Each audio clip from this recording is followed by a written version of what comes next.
इस YouTube channel में आप सभी का स्वागत है। आज का हमारा टॉपिक है विज्ञान, कक्षा 6 अध्याय 3 और अध्याय का नाम है उचित आहार स्वस्थ शरीर का आधार। इसकी एक वीडियो हमने पहले बनाई थी और आज हम इस अध्याय की दूसरी वीडियो प्रारंभ करते हैं। इसमें है भोजन के घटक क्या हैं। मेदू और मिष्टी अपने स्कूल द्वारा आयोजित पारंपरिक खाद्य महोत्सव देखने जाते हैं। यहाँ पर मेदू और मिष्टी दो बच्चे हैं, विद्यार्थी हैं। ये अपने स्कूल के द्वारा आयोजित पारंपरिक खाद्य महोत्सव। पारंपरिक खाद्य महोत्सव का मतलब क्या है?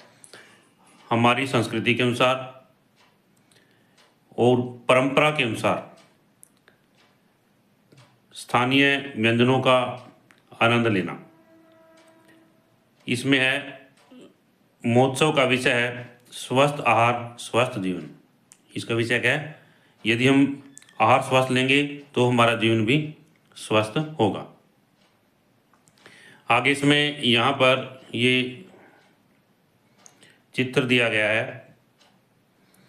इसमें यहाँ पर राजस्थानी आहार, गुजराती आहार, असमिया आहार, इस तरह से अलग अलग स्टॉल लगाए गए हैं और उनके द्वारा वहाँ खाए जाने वाले व्यंजनों को दर्शाया गया है।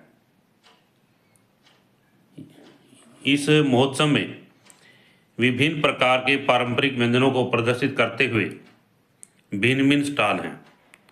इसमें क्या है, जो ये महोत्सव है इसमें विभिन्न प्रकार के पारंपरिक व्यंजनों को प्रदर्शित करते हुए जो है भिन्न भिन्न स्टॉल हैं। पोषण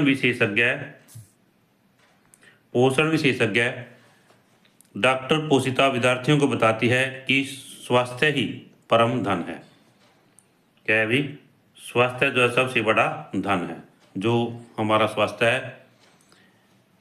वो सबसे बड़ा धन है। जब तक हम स्वस्थ हैं हम इस संसारिक जीवन का आनंद ले सकते हैं। आइए जानते हैं डॉक्टर पोषिता के इस कथन का अभिप्राय क्या है। क्या आप सब कभी बिना खाए रहे हैं? जब आप खाना नहीं खाते तो आपको कैसा अनुभव होता है? उसमें भी क्या आप बिना कभी खाए हुए रहे हैं? और जब आप खाना नहीं खाते तो आपको कैसा अनुभव होता है?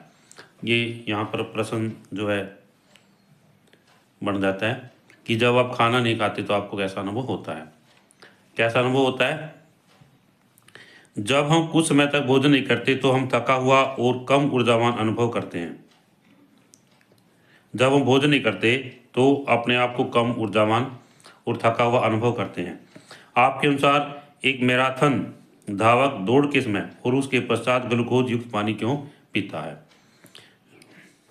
जो रेस लगाता है या दौड़ लगाता है, दौड़ के समय या दौड़ के बाद में ग्लूकोज से युक्त पानी क्यों पीता है? इसमें है यहाँ पर भी हम एक ये प्रश्न है बन जाता है। एक मैराथन धावक दौड़ के समय और उसके पश्चात ग्लूकोज युक्त पानी क्यों पीता है? इसमें इसका उत्तर है ग्लूकोज शरीर को तुरंत ऊर्जा प्रदान करता है। क्या भी? ग्लूकोज जो है शरीर को तुरंत ऊर्जा प्रदान करता है। ग्लूकोज कार्बोहाइड्रेट का एक उदाहरण है। ग्लूकोज क्या है? कार्बोहाइड्रेट का एक उदाहरण है।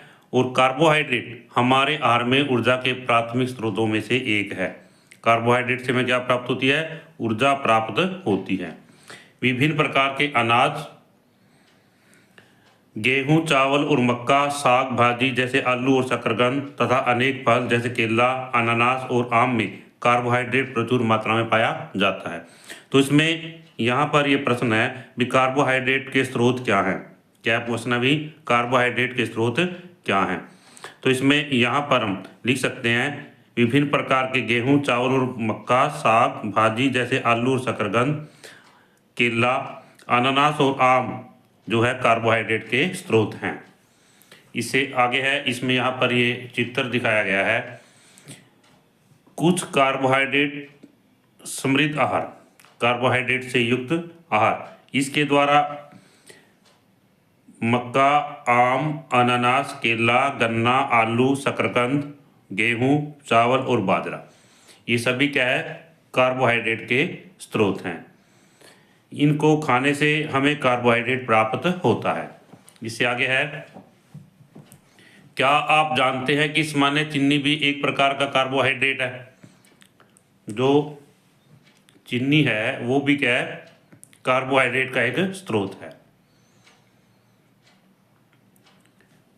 आपके विचार से सर्दियों में पारंपरिक आहार के रूप में हम लड्डू खाना क्यों पसंद करते हैं? तो इसमें यहाँ पर ये लड्डू दिखाए गए हैं। भाई पारंपरिक आहार से जो हमें विरासत में मिला है, हमारी संस्कृति के अनुसार हम लड्डू खाना क्यों पसंद करते हैं? लड्डू की मुख्य सामग्री बेसन, आटा, गेहूं, गुड़ या चीनी, गोंद और अनेक प्रकार के मेवे हैं। यहाँ पर ये प्रश्न बन जाता है भी लड्डू के अंदर क्या क्या डाला जाता है। तो उसमें क्या डाला जाता है, बेसन, आटा, घी, गुड़ या चीनी, गोंद और अनेक प्रकार के मेवे। घी और अनेक प्रकार के तेलों को एक अन्य प्रकार के खाद्य घटक के समूह में रखा जाता है। इसमें यहाँ पर घी भी डाला गया है, तो इनको एक अलग समूह के अंदर रखा गया है जिसे हम वसा कहते हैं। क्या कहते हैं? वसा कहते हैं। घी और अन्य प्रकार के तेल जो हैं, इसमें क्या होती है, वसा होती है। क्या होती है? वसा। तो इसमें हाँ, मेरी दादी ने मुझे बताया था कि घी और मेवे से भरपूर लड्डू हमारे शरीर को गर्म रखने के लिए ऊर्जा प्रदान करते हैं। तो इसमें इनका प्रयोग क्यों किया जाता है? क्योंकि ये हमारे शरीर को गर्म रखते हैं और हमें ऊर्जा प्रदान करते हैं। इससे अगला, वसा के स्रोत पादप आधारित या जंतु आधारित हो सकते हैं। वसा के स्रोत जो है कितने प्रकार के होते हैं? ये क्वेश्चन है 2 प्रकार के। एक तो पशुओं से प्राप्त होती है वसा या जंतुओं से, एक होती है पौधों से। क्या होते हैं? पौधों से। जो वसा है इसके स्रोत जो है 2 भागों में बांटा गया है इनको। एक तो है पौधों से प्राप्त वसा, दूसरी है जंतुओं से प्राप्त वसा। और वसा के जो स्रोत हैं वो क्या है? मूंगफली, अखरोट और बादाम। मूंगफली, अखरोट और बादाम जैसे मेवे तथा कद्दू, सूरजमुखी और सरसों के बीज वसा के अच्छे स्रोत हैं। यहाँ पर हम प्रश्न लिख सकते हैं कि वसा के मुख्य स्रोत क्या हैं। इसमें लिखेंगे वसा के मुख्य स्रोत मूंगफली, अखरोट और बादाम जैसे मेवे तथा कद्दू, सूरजमुखी और सरसों के बीज वसा के अच्छे स्रोत हैं।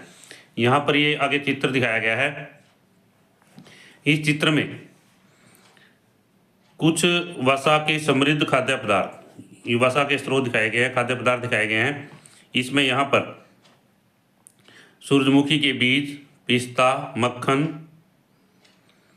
और दही, बादाम, काजू, तिल, सोयाबीन और मूंगफली, अखरोट, ये सभी जो है वसा के मुख्य स्रोत हैं। इन सभी खाद्य पदार्थों में वसा पाई जाती है। इससे आगे है यहाँ पर,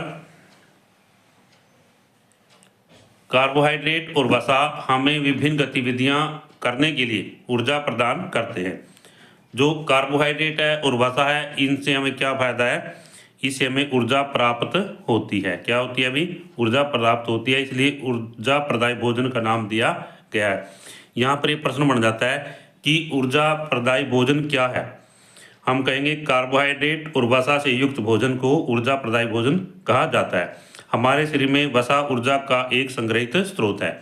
हमारे शरीर में वसा जो है इकट्ठी हो जाती है, इसको कहते हैं भी वसा जो है हमारे शरीर में ऊर्जा का एक संग्रह किया हुआ है, संग्रहित इकट्ठा स्रोत है। इससे आगे है प्रोटीन। क्या है आगे? प्रोटीन। प्रोटीन में क्या है? प्रोटीन भी हमारे आहार का एक महत्वपूर्ण भाग है। प्रोटीन क्या है? भी हमारे आहार का एक महत्वपूर्ण भाग है। दुग्ध उत्पाद और दालें प्रोटीन के अच्छे स्रोत हैं। इसके स्रोत क्या हैं? दुग्ध उत्पाद और दालें। तो यहाँ पर प्रश्न बन जाता है भी प्रोटीन के मुख्य स्रोत क्या हैं? हम उत्तर देंगे दुग्ध उत्पाद और दालें। खिलाड़ियों को अपनी मांसपेशियां बनाने के लिए अधिक मात्रा में प्रोटीन की आवश्यकता होती है। तो इसमें प्रश्न है भी प्रोटीन की अधिक मात्रा में किनको आवश्यकता होती है? खिलाड़ियों को अपनी मांसपेशियां बनाने के लिए। कई लोग प्रोटीन पौधे के साथ साथ जंतुओं से भी प्राप्त करते हैं। प्रोटीन के कुछ पादप स्रोत क्या हैं प्रोटीन के? प्रोटीन के पादप स्रोत दालें, फलियां, मटर और मेवे हैं। क्या चीज़ें हैं? दालें, फलियां, मटर और मेवे। और प्रोटीन के जंतु स्रोत क्या हैं? दूध, पनीर, अंडा, मछली और मांस। प्रोटीन समृद्ध खाद्य पदार्थ हमारे शरीर की वृद्धि और मरम्मत करने में सहायता करते हैं। तो इस तरह से जो प्रोटीन है, प्रोटीन के दो स्रोत हुए, एक तो हुआ पादप स्रोत, दूसरा हुआ जंतु स्रोत। पादप स्रोत में क्या आता है? दालें, फलियां, मटर और मेवे। और जंतु स्रोत में क्या आता है?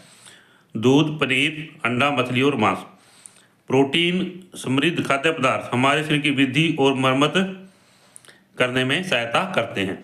तो इसमें यहाँ पर एक प्रश्न तो ये हुआ भी प्रोटीन के स्रोत के बारे में कहता है। अब दूसरा प्रश्न है, प्रोटीन को शरीर वर्धक भोजन क्यों कहा जाता है? प्रोटीन को शरीर वर्धक भोजन क्यों कहा जाता है?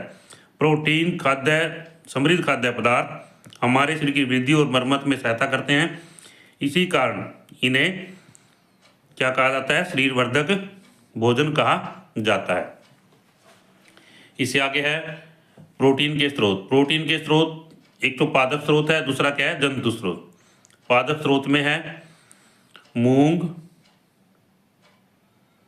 चना, मटर, अरहर, राजमा और सोयाबीन।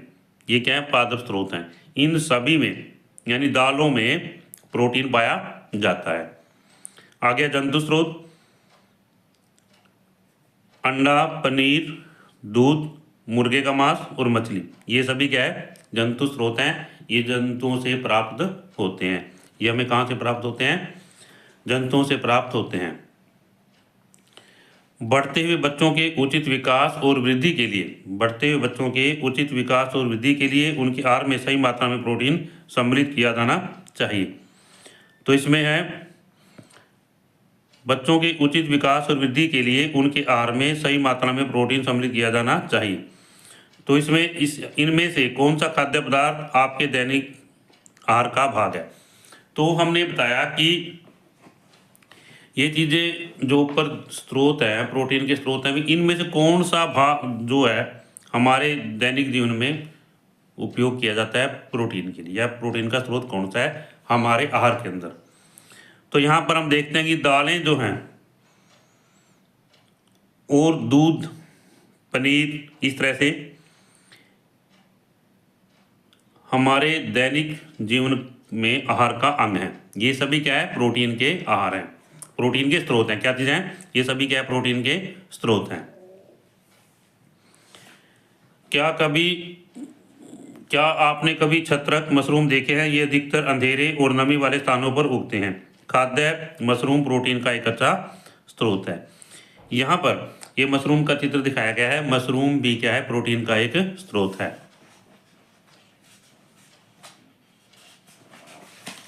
इससे आगे है, आपको क्या लगता है कि हमें अपने दैनिक जीवन में फल, साग, भाजी और खाद्य पदार्थों को समृद्ध करने की सलाह क्यों दी जाती है? फल, साग, भाजी और पादप से आधारित खाद्य पदार्थों को समृद्ध करने की सलाह क्यों दी जाती है? आइए निम्नलिखित दो अध्ययनों को पढ़कर हम कुछ खाद्य घटकों के महत्व को समझते हैं। जो खाद्य घटक हैं उनका क्या महत्व है, इसके बारे में हम समझते हैं। आगे यहाँ पर है अध्ययन 1। पुराने समय में लंबी यात्राओं के दौरान नाविक अक्सर मसूड़ों में रक्तस्राव और सूजन से पीड़ित हो जाते थे। क्या कहता है? भी पुराने समय में लंबी यात्राओं के दौरान नाविक जो है प्राय मसूड़ों में रक्तस्राव और सूजन से पीड़ित हो जाते थे। 1746 की लंबी यात्रा के दौरान स्कॉटलैंड के चिकित्सक जेम्स लिंड ने देखा कि जिन नाविकों ने नींबू और संतरों का सेवन किया वे इस रोग से मुक्त हो गए। क्या कहा भाई? जिन लोगों ने नींबू का और संतरे का सेवन किया वे इस रोग से मुक्त हो गए। मसूड़ों से रक्त आना और उनमें सूजन होना स्कर्वी रोग के लक्षण हैं। तो यहाँ पर स्कर्वी रोग के लक्षण क्या हैं? स्कर्वी रोग के लक्षण क्या है? ये प्रश्न है। इसमें यहाँ से शुरू हो जाता है और इसका उत्तर है भाई मसूड़ों से रक्त आना और उनमें सूजन हो जाना क्या है, स्कर्वी रोग के लक्षण हैं।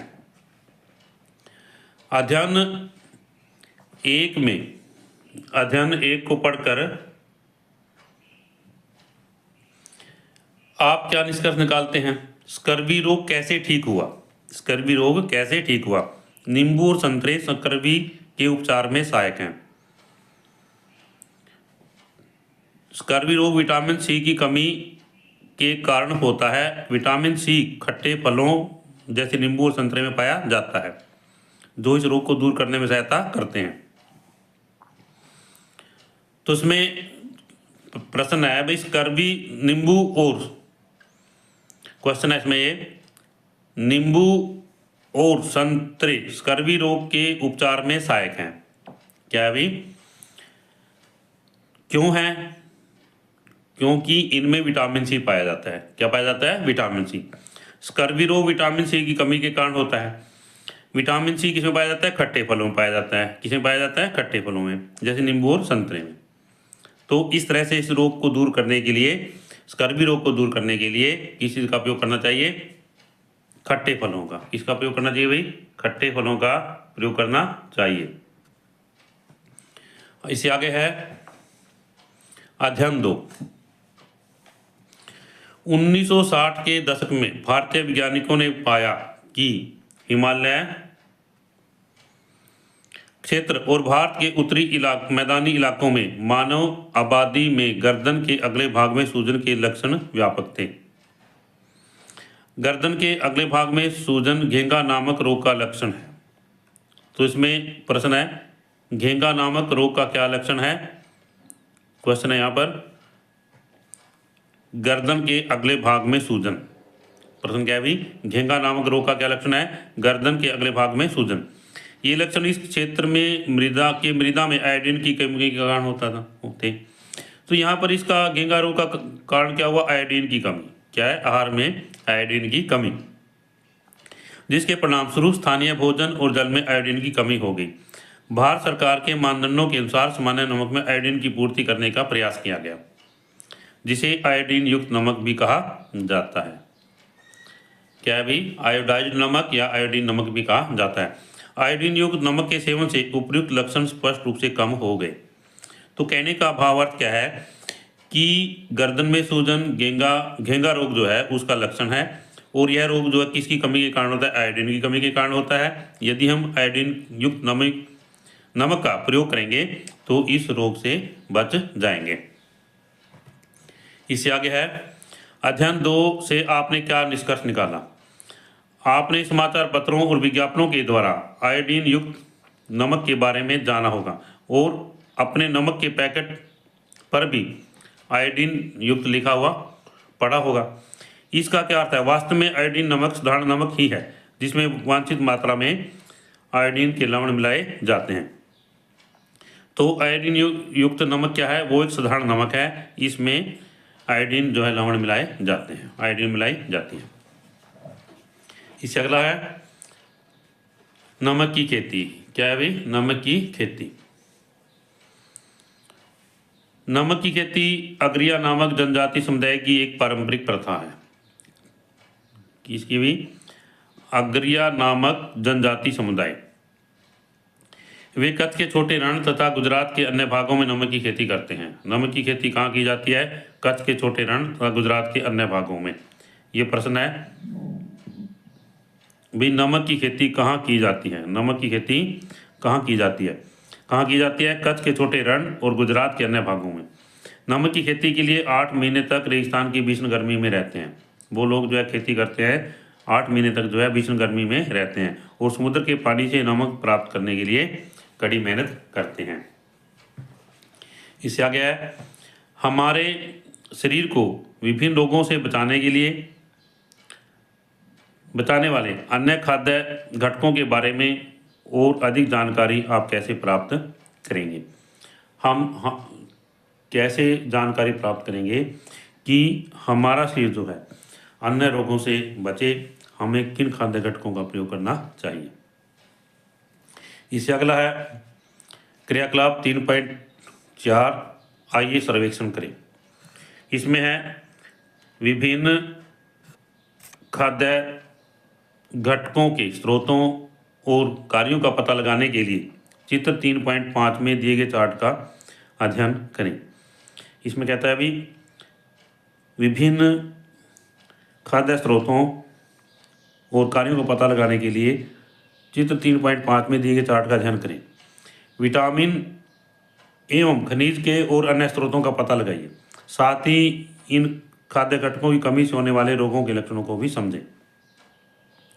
दूसरा है अपने पड़ोस में जाइए और लोगों से बातचीत कीजिए तथा पता लगाइए कि क्या किसी व्यक्ति में चित्र के सूचीबद्ध लक्षण दिखाई दिए गए हैं। शिक्षक के मार्गदर्शन में विद्यार्थियों द्वारा इस प्रकार की जांच परियोजना की जा सकती है। इन लक्षणों को उनके आहार के साथ संबंधित कीजिए। पोषण की कमी के कारण होने वाले रोग या विकार की पहचान कीजिए। देखे गए लक्षणों को संभावित कारण और सुधार के लिए आहार में आवश्यक परिवर्तन के बारे में सुझाव दीजिए। उन्हें चिकित्सक से परामर्श लेने के लिए कहिए। यहाँ पर ये सारणी दी गई है। भोजन के घटक, विटामिन या खनिज। सबसे पहले क्या है अभी, भोजन के घटक, विटामिन या खनिज। उसके बाद में कार्य, इसके बाद में स्रोत, अभावजन्य रोग या विकार। तो अभावजन्य रोग क्या होते हैं या विकार क्या होते हैं? हमारे शरीर में किसी विशेष तत्व की कमी के कारण जो रोग उत्पन्न होते हैं उनको अभावजन्य रोग कहते हैं। दोबारा से, हमारे शरीर में किसी विशेष पोषक तत्व की, किसकी है, पोषक तत्व की कमी के कारण जो रोग होते हैं उन्हें अभावजन्य रोग कहते हैं। तो इसमें लक्षण हैं आगे, जैसे विटामिन ए है। विटामिन ए आँखों और त्वचा को स्वस्थ रखता है। इसके स्रोत क्या हैं, पपीता, गाजर, आम और दूध।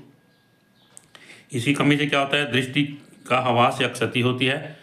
और लक्षण क्या है, दुर्बल दृष्टि, अंधेरे में कम दिखाई देना या रतौंधी रोग कह सकते हैं होता है। और कभी कभी पूर्ण रूप से दिखाई देना बंद हो जाता है। इससे आगे है विटामिन B1 हृदय को स्वस्थ रखता है और शरीर को विभिन्न कार्य करने में सहायता करता है।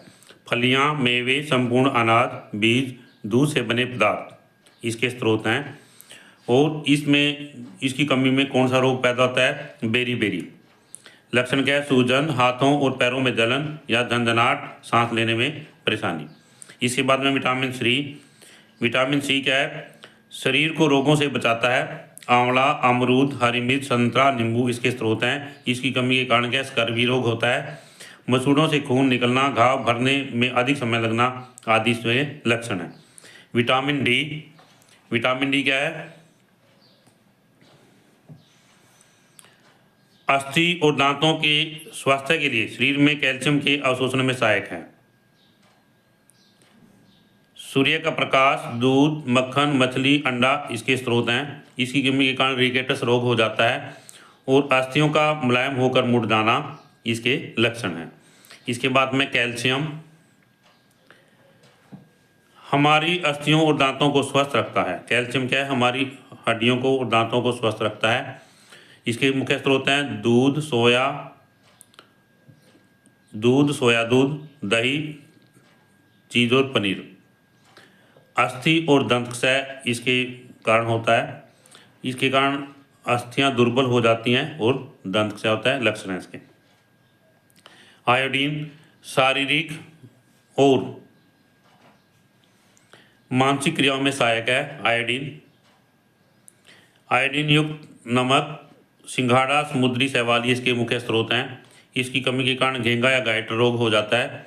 गर्दन के अग्रभाग में सूजन आ जाती है, ये इसके लक्षण हैं। आयरन क्या है, रक्त का महत्वपूर्ण घटक है। आयरन जो है रक्त का एक महत्वपूर्ण घटक है।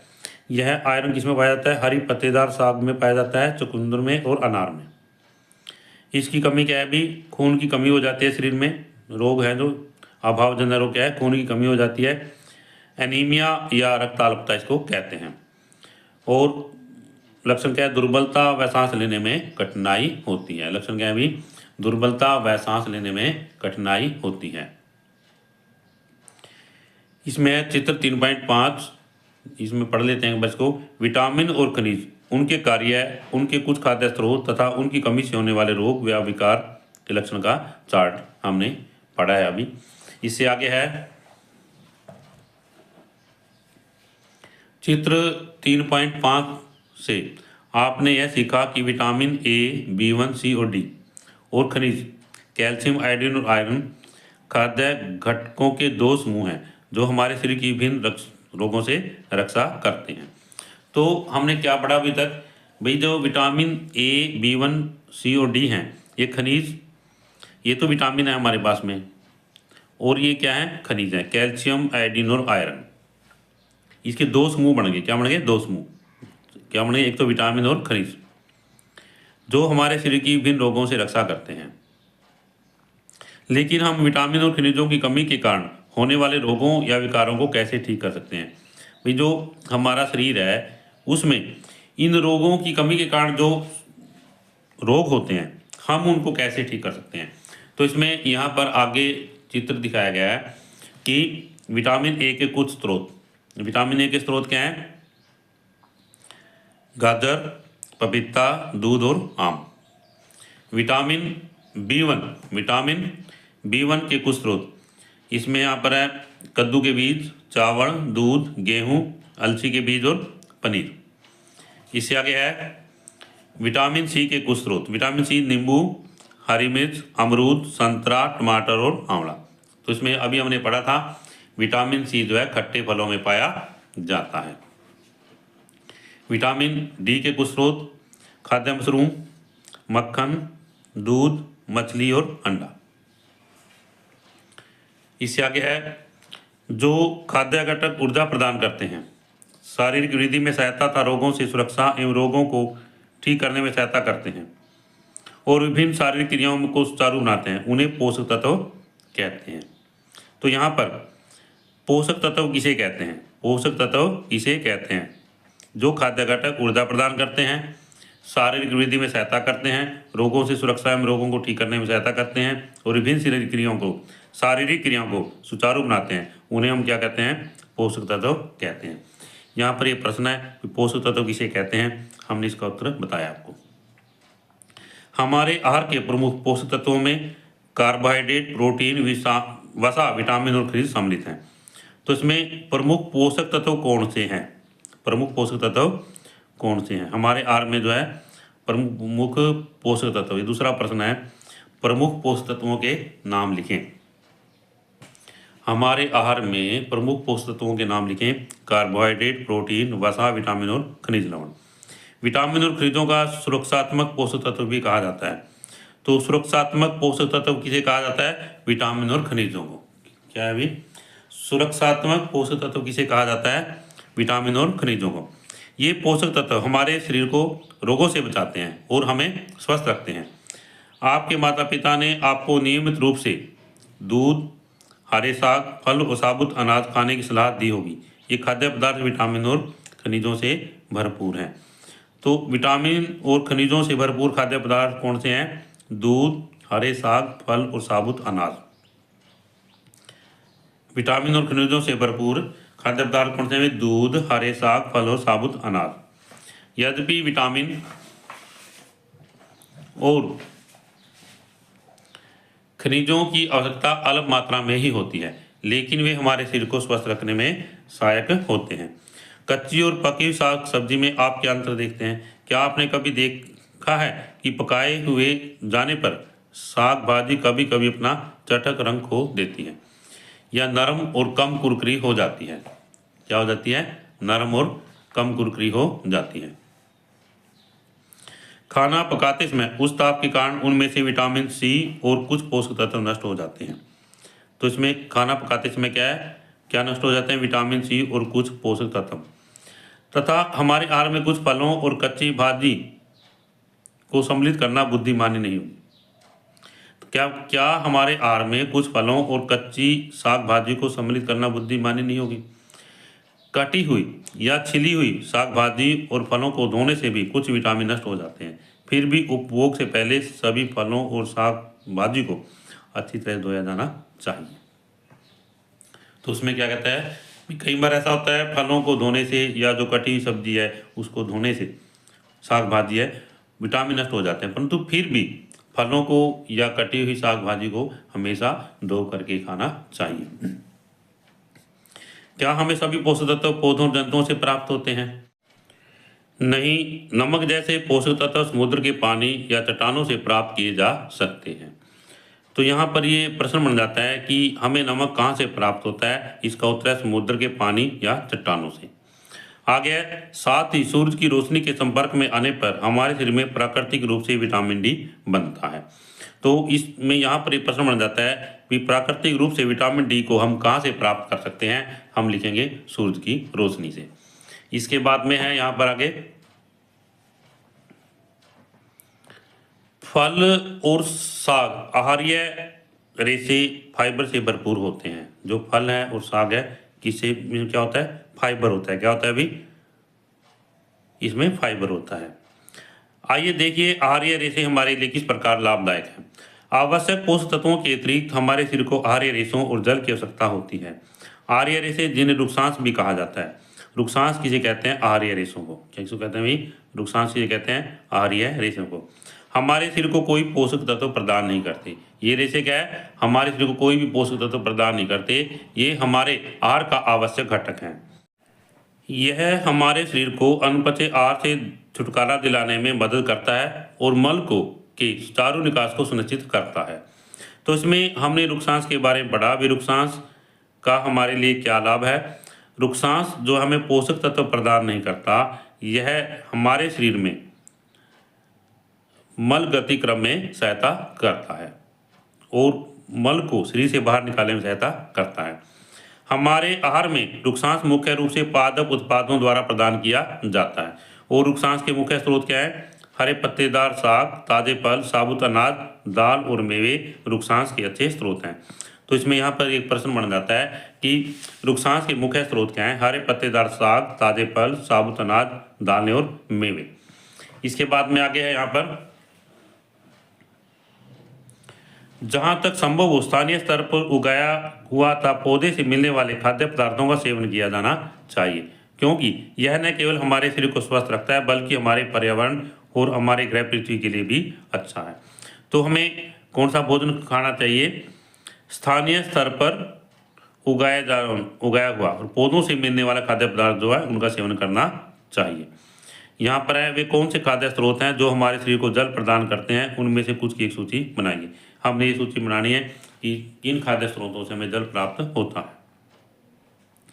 जल भी हमारे भोजन का एक अनिवार्य अंश है। यह भोजन के पोषक तत्वों को अवशोषित करने में शरीर में सहायता करता है। तो जल हमारे क्या काम करता है? शरीर में भोजन में से पोषक तत्वों को अवशोषित करता है। यह पसीने और मूत्र के माध्यम से शरीर से अपशिष्ट पदार्थों को बाहर निकालता है। हमें स्वस्थ रहने के लिए नियमित रूप से पर्याप्त जल पीना चाहिए। तो इसमें जल के क्या लाभ हैं?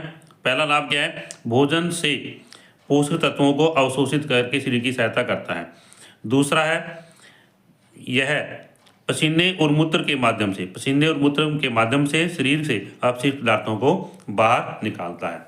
तो इसलिए हमें स्वस्थ रहने के लिए जल नियमित रूप से पीना चाहिए। वैज्ञानिक परिचय। कोलुथुर गोपालन ने भारत में पोषण अनुसंधान की शुरुआत की। भारत में पोषण अनुसंधान की शुरुआत किसने की? कोलुथुर गोपालन। उन्होंने 500 से अधिक खाद्य पदार्थों का उनके पोषण मूल्यों के आधार पर विश्लेषण किया और भारतीय संदर्भ में